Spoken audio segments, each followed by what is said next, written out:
कड़कड़ाती ठंड हो रही थी। तभी हाईवे से कट मारते हुए एक गाड़ी मुर्दा घर के बाहर आकर रुकी।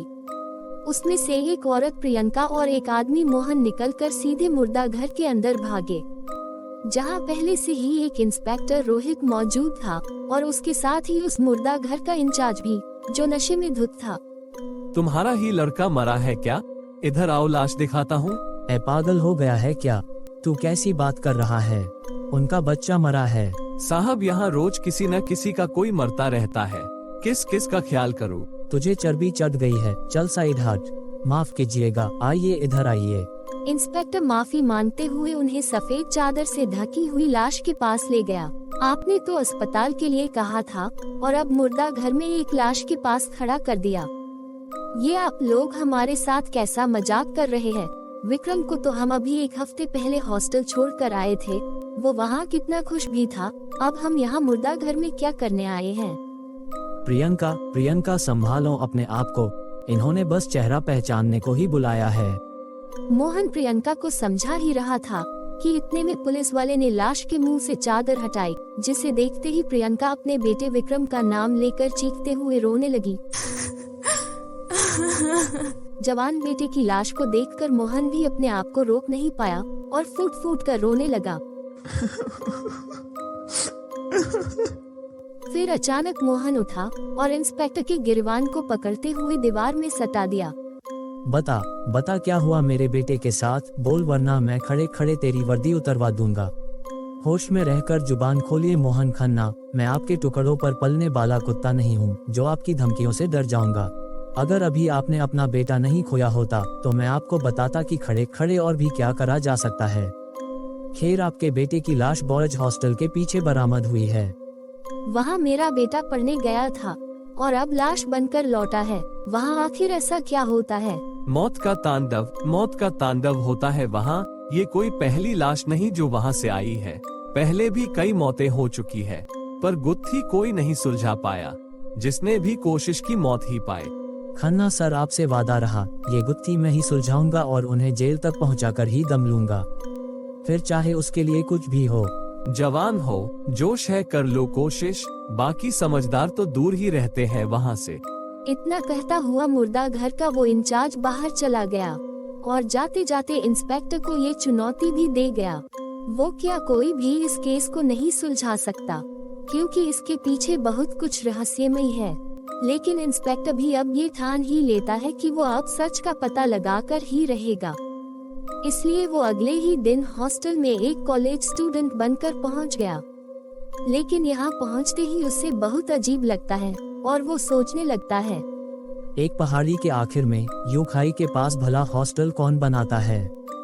भला ऐसी जगह पर कोई अपने बच्चे को कैसे छोड़ सकता है, वो भी खन्ना जैसे लोग। हॉस्टल को देखते ही ये वीरान जगह लगती थी। रोहित हॉस्टल में जा ही रहा होता है कि तभी उसे हॉस्टल का एक चौकीदार रोकता है।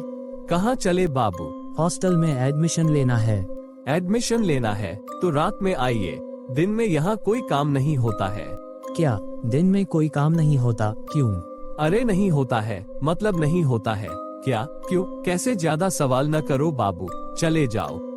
बड़े अजीब नियम कानून हैं। रोहित ने अभी अपनी बात पूरी भी नहीं की थी, वो चौकीदार वहाँ से निकल गया। रोहित ने भी सोचा अगर पूरा सच जानना है तो ठंडे मिजाज से काम लेना होगा, इसलिए वो रात होने का इंतजार करने लगता है। वहीं हॉस्टल के गेट पर बैठे बैठे सुबह से शाम हो जाती है, पर वहाँ कोई हलचल नहीं होती। यहाँ तक कि शाम के बाद रात भी खूब गहरी हो जाती है, लेकिन हॉस्टल अब भी उतना ही वीरान था, जैसे वहाँ कोई रहता ही न हो। रोहित को अब ये यकीन होने लगा था कि इस हॉस्टल में अब कुछ भी नहीं है, इसलिए वो वहाँ से निकलने को होता ही है कि तभी पीछे से एक आवाज आती है। कहाँ जा रहे हो बाबू? अंदर आ जाओ, एडमिशन नहीं लोगे क्या? रोहित ने पीछे मुड़कर देखा तो अंदर वही चौकीदार था जो सुबह बाहर था, पर रोहित तो पूरे दिन बाहर बैठा था, फिर वो चौकीदार अंदर कब गया? ज्यादा सोचो मत बाबू, एडमिशन लेना है तो अंदर आ जाओ। रोहित उस चौकीदार के पीछे पीछे चल देता है, पर गेट से लेकर अंदर रिसेप्शन तक जाते हुए कुछ भी नॉर्मल नहीं था। सबसे पहले तो रोहित ये देखकर दंग था कि अब तक जो हॉस्टल पूरी तरह से अंधेरे की चपेट में था, उसके हर कमरे में लाइट जल रही थी। भला ऐसा कौन सा हॉस्टल होता है जहाँ दिन में कोई नहीं और रात में इतनी हलचल। हॉस्टल के रिसेप्शन पर चश्मा लगाए एक मोटा तगड़ा इंसान बैठा था। साहब, ये बाबू एडमिशन के लिए आए हैं, मैं दरवाजे पर जा रहा हूँ। रिसेप्शन पर बैठे उस आदमी ने बिना कुछ कहे एक फॉर्म और रूम नंबर 307 की चाबी आगे बढ़ा दी। और रोहित कुछ पूछने को हुआ ही था कि उस आदमी ने उंगली से दूसरी तरफ इशारा किया जहां रूल बोर्ड लगा हुआ था। रोहित रूल बोर्ड के पास पहुंच गया। पहले रूल को पढ़कर उसका दिमाग घूम गया। उस बोर्ड पर पहला रूल था कि यहाँ कोई भी किसी से बात नहीं कर सकता, सिर्फ अपने काम से मतलब रखें। दूसरा ये कि भूल कर भी किसी के कमरे में न जाए और न ही किसी को आने दें। तीसरा ये कि एक बार अपने कमरे में जाने के बाद बाहर न निकले। ये कैसे नियम है? जोर से कहते हुए रोहित जैसे ही पीछे की ओर मुड़ा, वहाँ कोई नहीं था, न ही मेन गेट पर चौकीदार और न ही रिसेप्शन पर वो आदमी। रोहित बिना कुछ सोचे अपने कमरे की ओर चल दिया। रास्ते में सभी कमरे ऐसे बंद थे जैसे वहाँ कोई रहता ही न हो। फिर वो अपने कमरे 307 में पहुंचकर अपना बैग रखकर अपने कमरे को चारों तरफ से देखने लगा। तभी बाहर से किसी के चीखने की आवाज आई और रोहित उसी चीख के पीछे अपने कमरे से बाहर निकल गया, लेकिन उसे कोई नहीं दिख रहा था। हॉस्टल की लाइटें अब पहले की तरह शांत नहीं थी, वो थरथरा रही थी। इधर रोहित ये सोचकर हैरान था कि इतनी तेज चीख सुनकर भी सब कुछ शांत कैसे था, जैसे किसी को कोई फर्क ही नहीं पड़ रहा हो। कोई अपना दरवाजा खोलने को तैयार ही नहीं था, इसलिए रोहित खुद सामने के दरवाजे पर दस्तक देने लगा। भाई, मैं रोहित इस हॉस्टल में नया आया हूँ, जरा दरवाजा खोलो। अंदर से कोई जवाब नहीं आया। रोहित तीसरे फ्लोर के सभी कमरों के दरवाजों को आजमा लेता है, कोई बाहर निकलने को तैयार ही नहीं था। फिर अंत में वो एक दरवाजे को धक्का देकर तोड़ देता है। अंदर कमरे का हाल ऐसा था जैसे कोई आग लगी हो। जमीन पर एक कंकाल पड़ा था जिसका आधा शरीर जला हुआ था। रोहित उल्टे पांव बाहर निकलता है, तभी देखता है कि इस पूरे हॉस्टल में आग लगी हुई है और कमरे के अंदर से धुआं निकल रहा है। जिन कमरों में दस्तक देने पर भी कोई दरवाजा नहीं खोल रहा था, अब हर कमरे से दरवाजा खोलने को अंदर से कोई चीख रहा था, मदद मांग रहा था कि दरवाजा खोलो, अंदर आग लगी है, पर उन्हें कोई सुनने वाला नहीं था। रोहित ने जैसे ही एक दरवाजा खोलने की कोशिश की, तभी आग की एक लपट उसकी तरफ आई और उसके कपड़ों में आग लग गई। रोहित शरीर पर लगी आग की लपटों को बुझाते हुए ऐसे घबराया कि वो कब सीढ़ियों पर पहुंच गया उसे पता ही नहीं चला। और तभी वो सीढ़ियों से फिसलता हुआ नीचे गिर गया। उसके कपड़ों पर लगी आग बुझ गई, पर अब वो पूरी तरह घायल हो गया था। तभी उसकी नजर चौकीदार पर गई और वो उसी की तरफ बढ़ गया। रोहित ने उसे आवाज भी दी, पर वो पीछे मुड़ा ही नहीं, बस भूत बने आग को देख रहा था और उसके आगे उस रिसेप्शन वाले आदमी की आधी जली लाश पड़ी थी। चाचा, क्या हो रहा है यहाँ? और ये आग यहाँ कैसे लगी? और इन्हें क्या हुआ? अरे, किसी को मदद के लिए क्यों नहीं बुला रहे आप? मदद के लिए बहुत देर हो गई बाबू, अब तो ये आग रोज चुभन बनकर सीने में जलती है। इतना कहते ही वो चौकीदार पीछे मुड़ा और रोहित के होश उड़ गए, क्योंकि वो भी बुरी तरह जला हुआ था। अरे, ये क्या हुआ आपको? चलिए यहाँ से निकलते हैं और हॉस्पिटल चलते हैं। बाबू, मुर्दों को डॉक्टर की जरूरत नहीं होती। क्या मतलब है आपका? मतलब जानना है बाबू, तो ये देखिए फिर। इतना कहते ही चौकीदार रोहित को गिरवान से पकड़कर उसे कॉरिडोर की सबसे आखिरी दीवार पर सटा देता है और फिर हर कमरे से लाशें किसी ज़ॉम्बी की तरह बाहर निकलने लगी और धीरे धीरे रोहित की ओर बढ़ने लगी।